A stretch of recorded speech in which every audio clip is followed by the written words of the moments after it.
Bonjour à tous et bienvenue sur C17. Nous sommes en direct de la place de l'Hôtel de Ville et je suis avec les messieurs du collectif des usagers des services publics de proximité qui ont souhaité s'exprimer sur la fermeture éventuelle des bureaux de poste. Bonjour messieurs. Bonjour. Alors je commence par vous, monsieur Daniel. Vince, Daniel Vince, je suis le secrétaire du collectif des usagers des services publics de proximité, en ajoutant qu'on parle des services publics à la française, c'est très important. Dites-moi José, vous avez quelque chose à dire aussi? Bonjour, José Dacuna, donc je suis le président du collectif des usagers des services publics de proximité. Donc c'est un collectif qu'on a créé il y a environ 8-9 mois qui regroupe à la fois des citoyennes, des citoyens, à titre individuel, mais aussi d'autres collectifs, des associations, des partis politiques, des associations de consommateurs, enfin l'ensemble des gens qui représentent les usagers des services publics. Donc on pense qu'ils sont en grave danger de modification, voire quelquefois de disparition. Alors, de quoi s'agit-il en clair? Si on parle du bureau de poste de Périgny, à l'origine, ce sont des usagers qui nous ont alertés sur le risque de fermeture définitive de ce bureau de poste.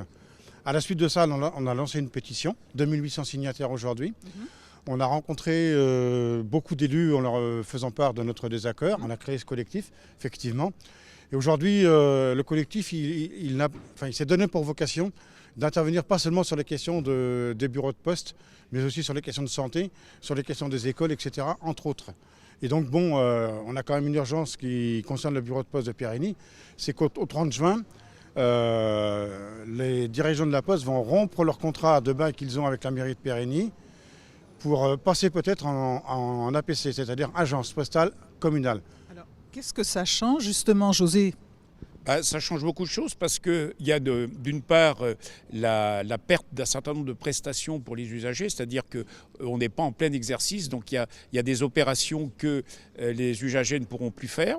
Donc ça c'est important. Par exemple pour Périgny, une des conséquences concrètes, ça sera la disparition du distribution automatique de billets, le DAB.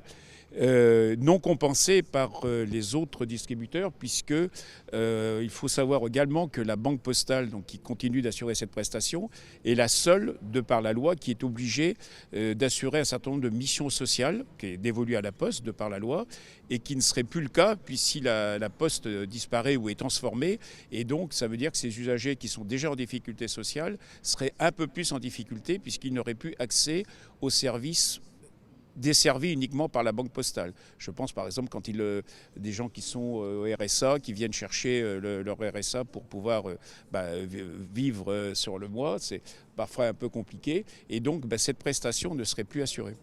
Est-ce que la Poste vous a donné une réponse?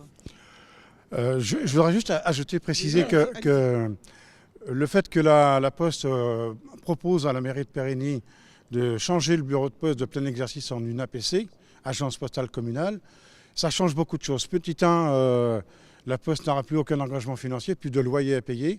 Petit 2, ce sont des employés territoriaux qui vont devenir agents postiers.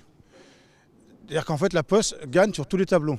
Et je rappellerai qu'en plus, la Poste touche des subventions nationales pour justement assurer la couverture territoriale des missions de service public qu'elle a l'obligation de tenir, quoi. Donc vous avez alerté les élus et vous attendez bien sûr d'autres réponses.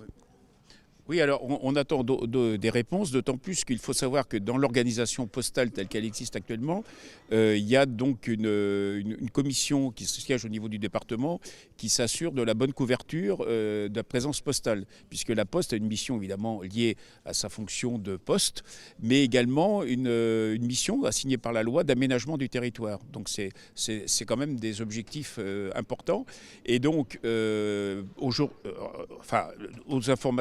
les informations qu'on a actuellement, c'est que d'une part, par exemple, le bureau de Nieul qui était aussi dans les bureaux de poste qui étaient soumis à une modification par la direction de la Poste.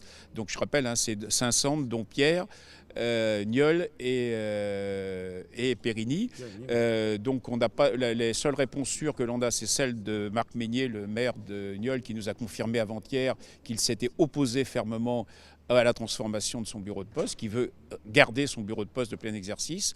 On rencontre bientôt le maire de Dompierre, donc on aura l'information au moment du rendez-vous. Et pour l'instant, donc comme l'a rappelé le collègue, la mairie de Périgny est, disons, dans l'expectative, dans l'attente, et qu'on espère assez rapidement avoir une réponse qui ne saurait tarder. Écoutez, messieurs, je vous remercie pour votre témoignage. On va suivre, bien sûr, l'affaire. Et puis, on vous dit à bientôt. Il y a un conseil municipal demain soir à Périgny où Madame le maire va prendre la parole pour parler du bureau de poste. On sera évidemment présent. Elle nous donnera la parole d'ailleurs. Eh bien, écoutez, on va suivre tout ça. Merci, messieurs. Merci. À bientôt Merci à sur vous. C17 Merci à vous. et toujours Merci. en direct.